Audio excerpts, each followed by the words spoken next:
have to put all that fly so they could aim instead of aiming onto the floor. There you go. I'm on Route 17 going south, and Highway 17 and Interstate 17, and it's pretty clean. And thanks to a lovely gentleman who's taking care of the place.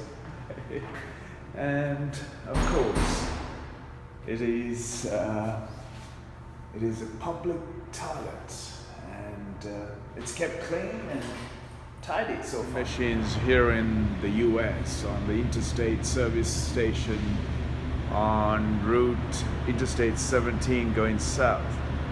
It is scary. Don't you think that the vending machines have to be gated in steel gates and padlock? This is because our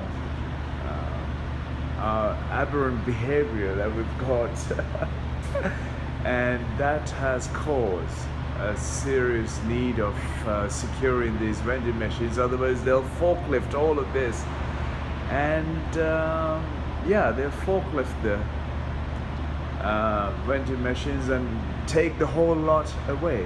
Compare that to Japan. In Japan, they have been left on the side of the street in remote places, and I have examples of that.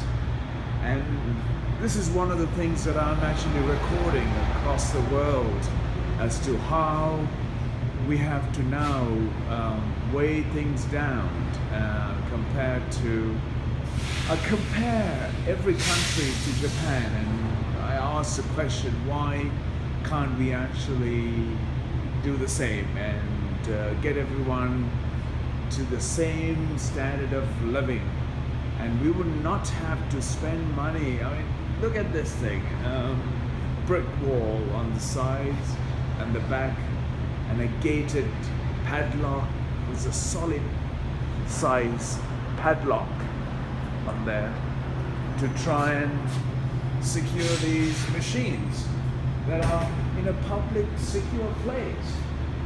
And yet it is sad, I must say, that we have to go through this kind of securing public property, private property yet in public place. Very sad.